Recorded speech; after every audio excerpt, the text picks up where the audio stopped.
C'est mon cher Rust, au départ d'Alistair Overeem et de Junior Dos Santos de l'UFC, un véritable choc pour l'un des... C'était Oui, une annonce coup de poing, quoi. une annonce coup de poing, mon cher Rust, ça nous a fait un petit peu cet effet-là.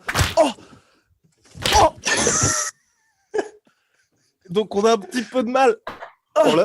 On avait travaillé la Corée avant. On a un petit peu de mal à s'en relever, mon cher Rust, et puis on va voir toutes ces raisons qui ont poussé l'UFC à se séparer de ces deux véritables légendes. Mais tu sais que là, là, avec ce que tu viens de faire, le jeu d'acteur et tout, j'ai des flashbacks de C'est pas sorcier. En vrai, ça fait trop plaisir. Eh ben c'est formidable, ça tombe bien, parce que Serge va nous balancer le générique. Allez Rust, envoie la Allez. sauce.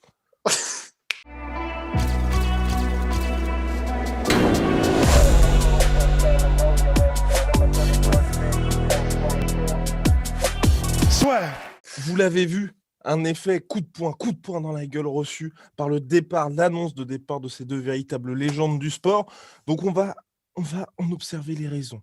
Tout d'abord, ce qu'il convient de dire, est-ce que là on va être très très froid par rapport à ça parce que l'UFC, on en parle à chaque fois, c'est un sport, mais c'est aussi un business, c'est une organisation privée, il y a un objectif de rentabilité économique avec l'UFC.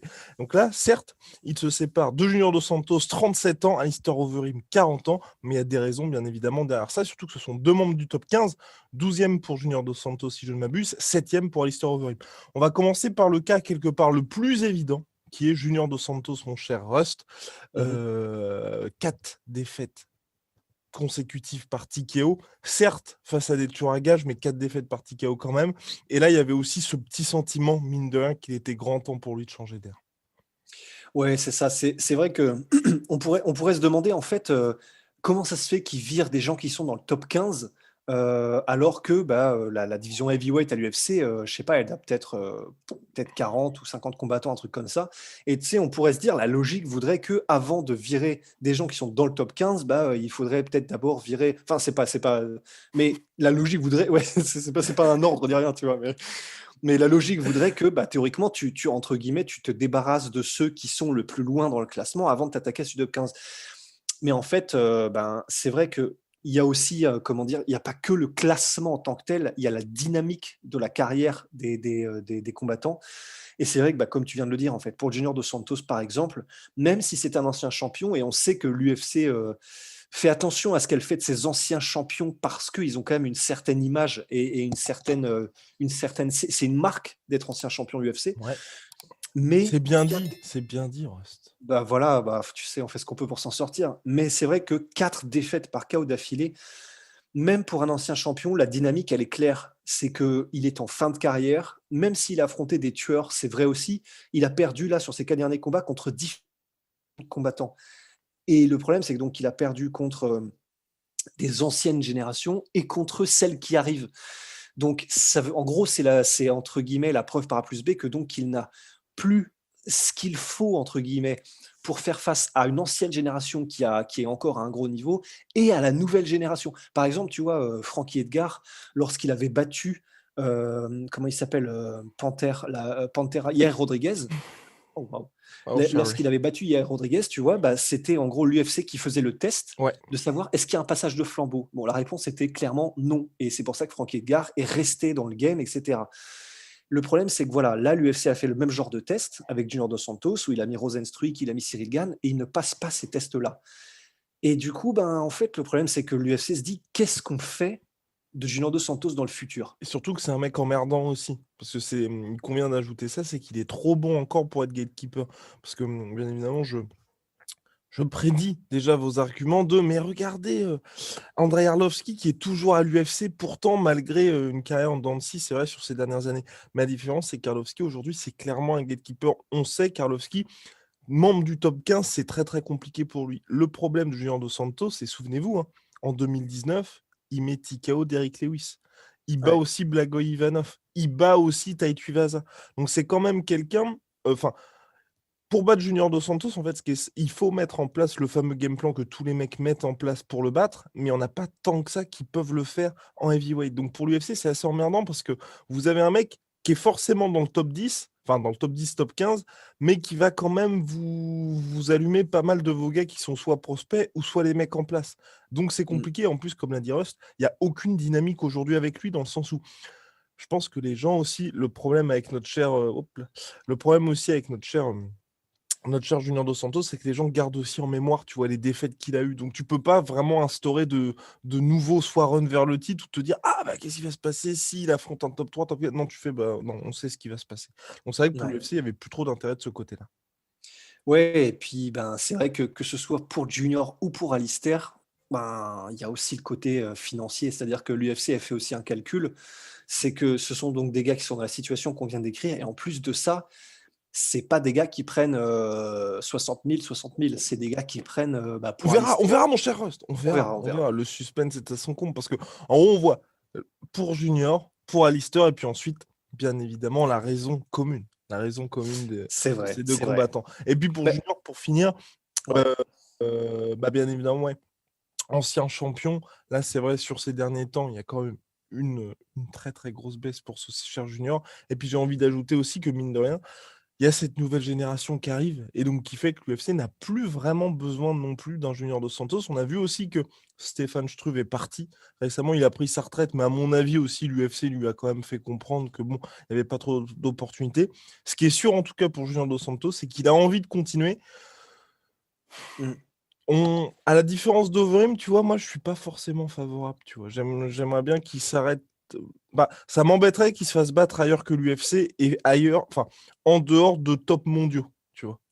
Ouais, et puis c'est vrai qu'en fait, il y a aussi ce côté, et c'est triste et ça me fait vraiment ça m'emmerde de le dire, mais je vois pas quel attrait, parce qu'on sait qu'il ne progresse plus, en fait, et ça fait déjà très longtemps qu'il ne progresse plus ou vraiment très peu et du coup, j'ai pas envie de le voir prendre des dommages supplémentaires, de le voir prendre des KO en sachant que, ben, la courbe de progression, maintenant, elle est quasiment plate. Donc j'ai enfin, Ah non, mais il va pas progresser, il ouais, va c'est pas ça et les progresser. mais c'est ça et les 2 facteurs qui se rencontrent, ça fait que quand on aime le personnage, bah, on n'a pas envie de le voir continuer à prendre des énormes taquets en sachant que, en tant qu'artiste martial, ben, voilà, il a fait son run, il a fait son temps et maintenant, ben, voilà, il ne progresse plus trop, quoi. Et je voulais aussi dire un truc, c'est, juste pour Hmm. qu'on balise tout, tu vois? Mais, juste si jamais quelqu'un, nous disait putain, enfin, un truc bizarre ta bouche là. Si jamais quelqu'un nous disait: «Mais oui, mais il est donc, il est trop fort pour être gatekeeper, Ouais, mais du coup, pourquoi est-ce qu'on le garderait pas?» sachant que, donc il reste quand même meilleur que beaucoup de oui. gens. Enfin et en fait, je pense que la réponse qu'on peut donner à ça, c'est que, par exemple, tu vois, quelqu'un qui est, mettons, entre numéro 25 et numéro 35 à l'UFC, ben, en fait, lui, paradoxalement, un gars comme ça, comme on va le mettre que contre des gars qui ont son niveau, ben, en fait, il va faire victoire des défaites, des victoires des défaites. Parfois, il va mettre des gros KO, parfois, il va en prendre. Mais du coup, il y aura cette espèce de. Bah, ça se maintient, en fait. Et même quelqu'un qui est numéro 30 ou quoi que ce soit chez les poids lourds à l'UFC, ben, il peut, voilà, sur une carte, ça fait un attrait parce qu'il peut mettre des gros KO, des trucs comme ça sans qu'il y ait ce côté, c'est l'ancien champion, donc il y a quand même quelques enjeux. Donc c'est vraiment, ce sera des combattants qui vont garnir une carte en fait.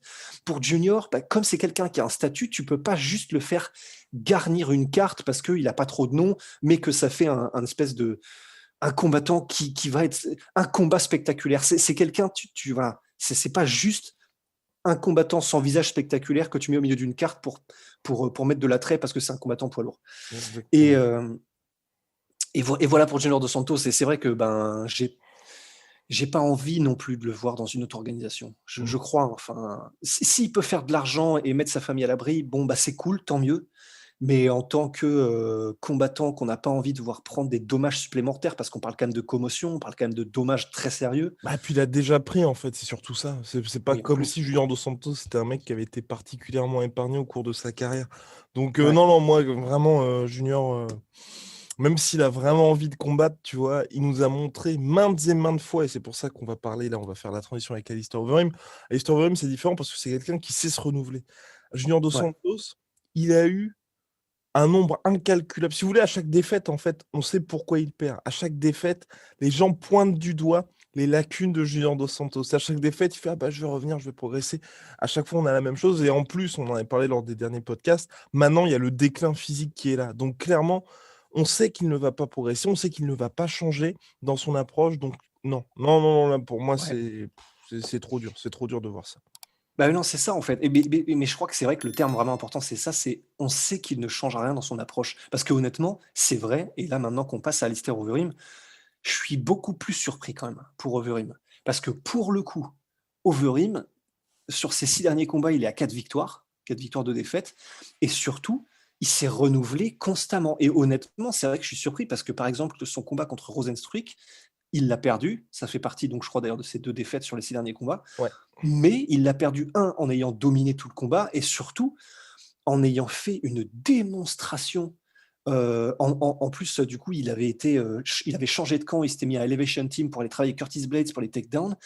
Il est arrivé avec un game plan en tant qu'artiste martial complet de MMA, avec du takedown, avec du clinch, avec des mises au sol absolument magnifiques, du ground and pound comme il sait en faire. Et Enfin, il se servait depuis, hein.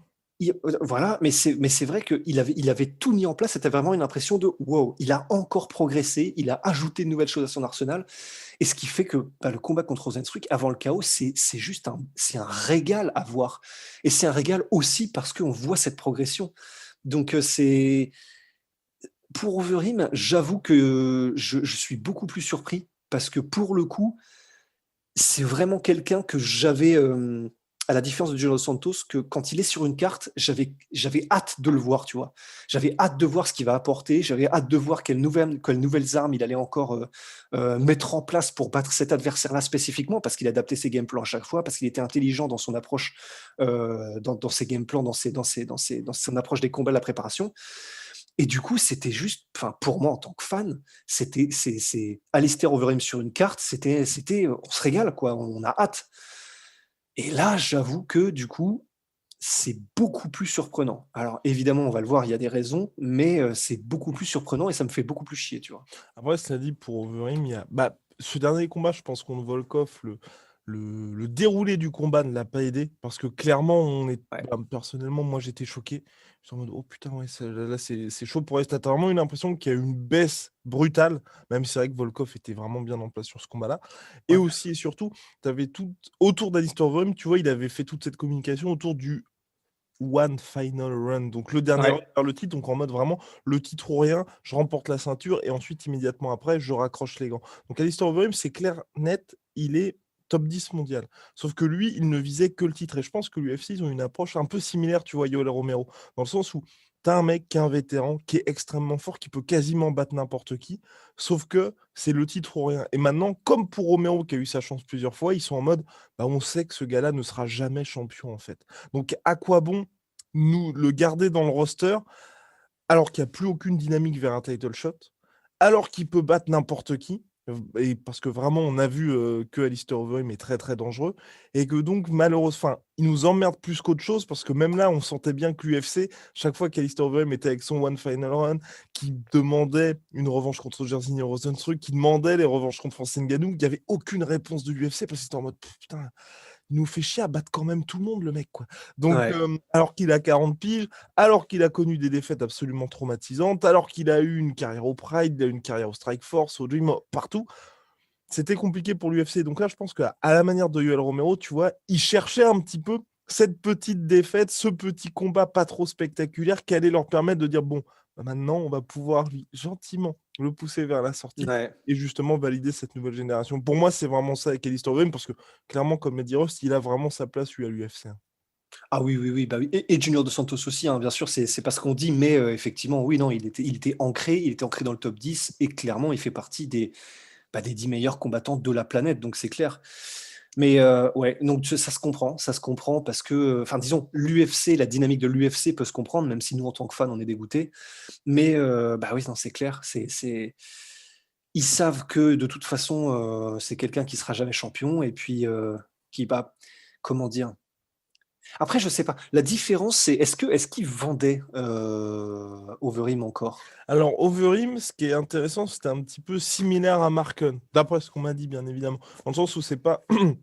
C'est une star mondiale, bien évidemment, mais c'est pas un mec qui va faire des cartons en pay-per-view. Mais à la manière de Marken, c'est quelqu'un qui, dans son pays, dans sa région, bah, les gens, clairement, par exemple, c'est Véronica, je crois, qui diffuse ça. Enfin, la chaîne, c'est Véronica, je crois, qui diffuse ça en Hollande. Bah, les gens, clairement, se lèvent pour regarder Alistair Overeem, comme Marken qui va vous vendre toute une salle quand il y a Alistair Overeem. Alistair Overeem, quand l'UFC fait ses événements en Europe, généralement, ils le mettent en main event parce qu'il y a ce côté légende et ils savent que la salle va être remplie pour lui. Donc, c'était Ouais. intéressant de ce côté-là quand même.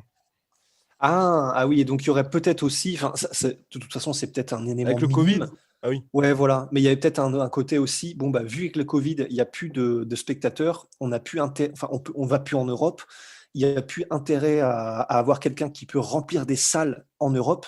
Et comme ils ne savent pas quand est-ce que le Covid va s'arrêter, ben, c'est vrai que c'était un atout dans la manche de l'UFC quand ils allaient faire des cartes sur le vieux continent. Mais maintenant, c'est vrai que l'atout, ben, il perd un petit peu de sa valeur, quoi. Et surtout, mon cher Ross, la dernière raison, vous l'attendiez bien évidemment.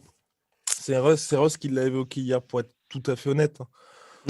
Rusty, business is business and it means business. Alors, donc voilà, donc l'UFC, c'est un sport, mais c'est aussi un business, on en parle à chaque fois. Il y a évidemment cette logique de rentabilité économique. C'est très, très important d'avoir ça en tête.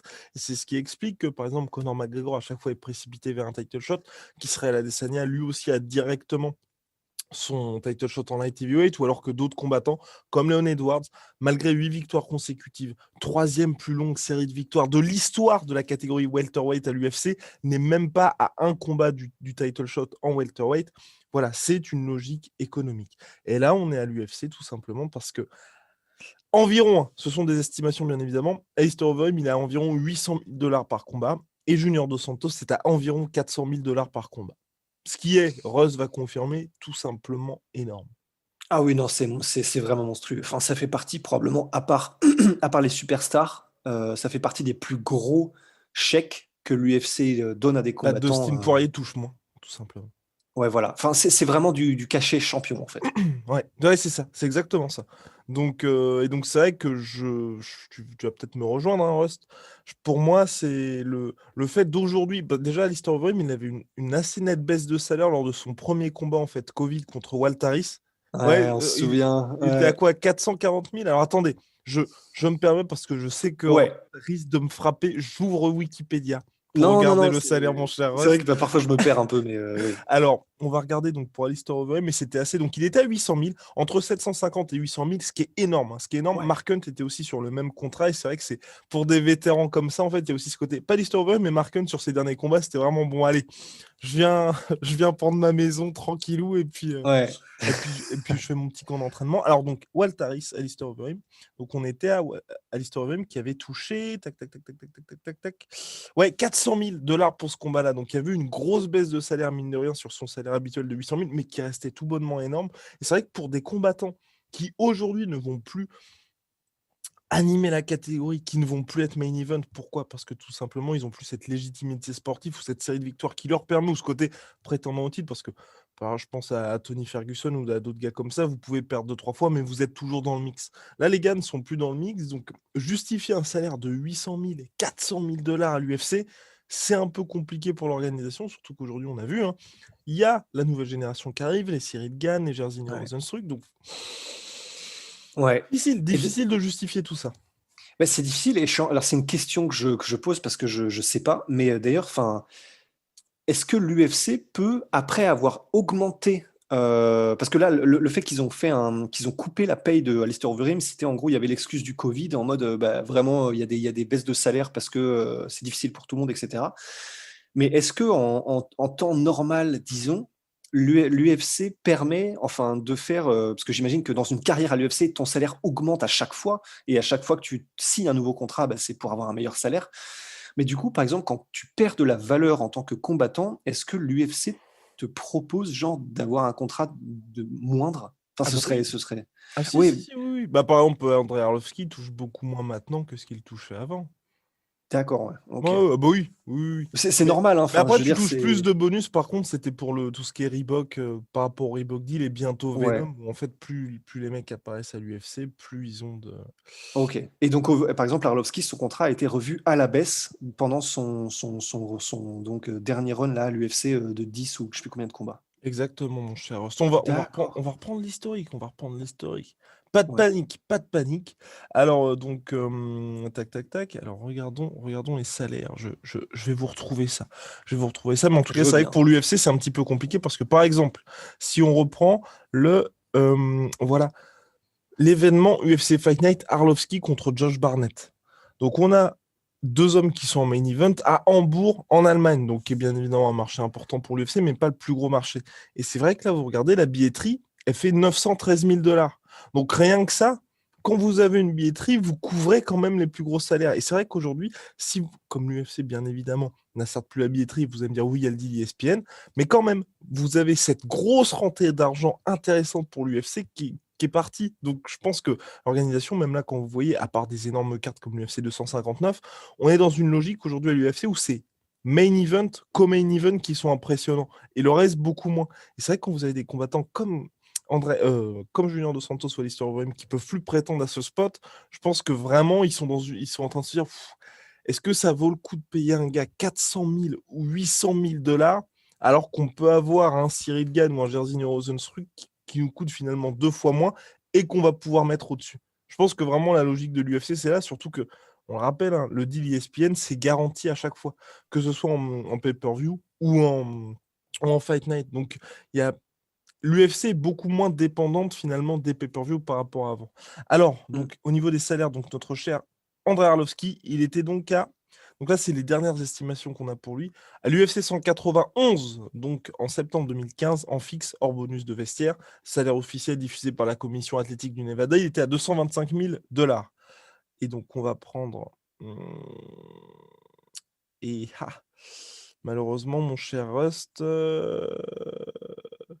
Malheureusement, mon cher Rust, le problème, c'est que c'était en 2015 et que depuis, Eh oui. en tout cas, ce qui est sûr, c'est que son salaire avait augmenté par rapport à avant, donc les UFC 70 qu'il a fait en 2007, où il était à 70 000, à 145 000 $. Donc il y avait une augmentation de ce côté-là. Mais là, malheureusement, on n'a plus du tout les salaires. Et ce qui est important aussi de noter, c'est. Oh! Quoique, mon cher Rust, c'est bon. Oh! Eh bien, je suis mauvaise langue. Je suis mauvaise langue. Je suis mauvaise langue, puisqu'Andrei Arlovski, en décembre 2018, il était à 300 000 $ dans sa défaite face à Waltaris. Ah oui, donc en fait, Donc c'est pas peut-être sûr, que hein. ça augmente tout le temps. Ah, mais Ouais, en fait, moi, j'étais plutôt dans une logique, tu vois, tu arrives à la fin de ton contrat, logique d'offre et de demande, soit tu laisses partir le ouais, gars, soit tu lui dis, bah, c'est ce qu'on te propose. Donc je pense qu'il y a aussi un petit peu ça qui joue, hein. Mais sur 300 000 pour Andrei Arlovski, c'est énorme, hein, aussi. ouais, ouais, ouais, non, c'est vraiment monstrueux, hein. C'est du coup, Ouais, peut-être que lui aussi pourrait faire ses ouais, valises bientôt. Mais ouais, et là aussi, vous aviez une billetterie totale qui rapportait 2 millions de dollars à l'UFC. Donc c'est vrai que la ouais. question se pose moins parce que c'est un pay-per-view et il y a oh bless yourself. Et vous avez la billetterie plus le pay-per-view où l'UFC avait vendu quand même la bagatelle de 700 000 pay-per-view. Donc c'est beaucoup plus simple de sortir l'argent pour un Andrei Arlovski dans ces cas-là. En tout cas, bref, le salaire a bien évidemment joué pour ces deux combattants. On est assez triste. Alistair Overeem, cependant, moi aussi, j'ajoute aussi une petite pierre au côté triste, c'est que il n'aura pas eu cette ceinture UFC. Il n'aura pas eu cette ceinture UFC à Alistair Overeem, mais Ouais. ça aurait été beau quand même. Ça aurait été vraiment beau qu'il puisse l'avoir. Bah, il sera pas passé très loin, Ouais. mais bah, c'est clair qu'il y a toujours eu ce petit côté, il est à un punch. Bon, après, c'est les poids lourds, mais particulièrement Alistair, il est toujours à un coup de trébucher alors qu'il domine, alors qu'il fait des performances de ouf et tout. Donc, Alors qu'en plus, il a fait taper Stipe Miocic quand même. Attention. oh, Oh, oh. Mais alors, pour celles et ceux qui l'ignorent, hein, c'était un des plus grands moments de solitude de l'histoire de l'UFC. C'était terrible. Pour ma part, voilà, j'étais pour Alistair Overeem lors de son title shot contre Stipe Miocic. Il réussit le knockdown à Cleveland en plus, hein, à Cleveland. Donc événement organisé pour Stipe Miocic. Il réussit le knockdown. Ensuite, il tente une guillotine, je crois. je crois aussi. Je crois que c'est une guillotine. Et ensuite, bien évidemment, Alistair Overeem se fait finir en ground and pound absolument monstrueux. Et directement après, donc bien évidemment, Stipe Miocic s'était sorti de cette guillotine. Alistair Overeem se prend un ground and pound monstrueux, il est mis KO. Joe Rogan, et c'est après cette post-fight interview que l'UFC a dit on ne fait plus d'interview des mecs qui sont mis KO parce que ils n'ont pas Bah, ils sont toute leur pas. Ouais. capacité de discernement exactement. Et donc il y a Alistair Overeem qui dit, donc t'as Joe Rogan qui fait alors qu'est-ce qui s'est passé?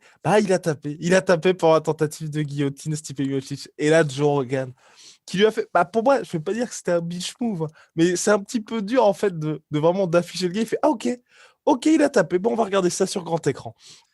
Ouais, après pour sa défense, il l'a dit en mode vraiment Joe Rogan, tu sentais Oui, qu'il voulait aider le gars, du coup il était en mode oh ah bah écoutez, on va regarder ça en mode il voulait l'aider, tu ouais. vois. Après, moi, je sais pas, j'aurais plutôt été, parce que comme Joe Rogan, il a quand même l'oreillette, je pense qu'il y a quelqu'un qui lui a dit, non, non, Joe, en fait, enfin, il a pas tapé, j'aurais juste dit, ah, bah, c'est parce que les images ont montré, merci Alistair pour ta carrière, on espère te revoir bientôt, tu vois. Donc là, Joe Ouais, Rogan affiche l'écran géant et s'ensuit, allez, 45 secondes d'Alistair qui cherche le moment, Joe Rogan, ouais, un silence de mort dans la salle. ouais, c'est terrible. Et bon, bah en fait, non, Stipe Miocic n'a pas tapé, donc très, très, très, très compliqué. Parce que donc, Ouais. vous êtes en direct d'un pay-per-view, non, Ouais, non, c'est dur, c'est dur. horrible. Ouais. Donc bref, donc tout ça pour dire que ouais, Alistair Overeem n'aura jamais eu cette ceinture à l'UFC. Moi, personnellement, pour la suite, j'aimerais bien le voir au Bellator. Je pense qu'il peut faire des choses au Bellator. Il y a des combats sympas, et surtout, je pense qu'il peut être champion au Bellator, tu vois. Et Et on va pas se mentir, au Bellator, on sait qu'il y a un petit peu, il y a pas l'USADA, forcément. Moi, j'aimerais bien voir aussi un nouvel Uberim avec cette intelligence du combat qu'il a gagné ces dernières années. Ce serait intéressant, ça c'est sûr. Mais après, moi j'aurais trop peur qu'ils prennent des KO aussi au Ah Bellator et que oui, du coup les ok. gens soient en mode c'est ridicule, machin. Enfin, Tu ça me ferait penses? encore Moi, je plus pense mal. qu'il peut devenir champion pour le coup, tu vois, au Bellator. Oui, il Avec la peut. prof qu'il a actuellement. L'approche Ah qu'il oui, a il a, actuellement, pardon. il a largement de quoi, mais j'aurais trop peur. Tu sais, Sergei Kharitonov s'est pris des KO au Bellator. Oui. Enfin, tout le monde prend des KO un peu par des gens complètement inconnus au bataillon, au Bellator. Et en gros, c'est quand même du coup ta stature et ton palmarès qui en prennent un coup et ça me ferait mal, tu vois. Ça me ferait Donc, trop tu irais mal. vers quoi pour lui, toi, plutôt? Honnêtement, il est très apprécié au Japon. Je me dis pourquoi pas Rising, où là il prendrait des chèques énormes. Je me dis pourquoi pas. Ok. Et un retour au kickboxing? Non? Peut-être un peu chaud. Après, le Glory va peut-être sauter sur l'occasion parce que c'est quand Mhm. même un nom, etc. pour lui mettre Rico Verhoeven et puis ça La fera trilogie contre Badr Hari? à la Eh, limite, ouais. honnêtement, je regarderai. Honnêtement, je regarderai. Moi aussi, je pense. Ouais. Mais ils sont Ah. potes maintenant en plus, je crois. Ouais, Mais bon, c'est pas grave, hein. et alors? Et alors? Oui. On regarde nous deux. Non, Non, mais oui, mais c'est bref, vrai, ouais. pourquoi pas. Ouais. Bon, bah voilà, mais ouais, puis le Rising, ça pourrait être une autre option. Mais c'est vrai que là, le Rising, ces derniers mois, comme ils sont un petit peu moins présents, on va dire, que quand il y avait Mirko Cro Cop, ou même le fameux combat de Fedor de son comeback. Bon, mon cher Rust. Ouais.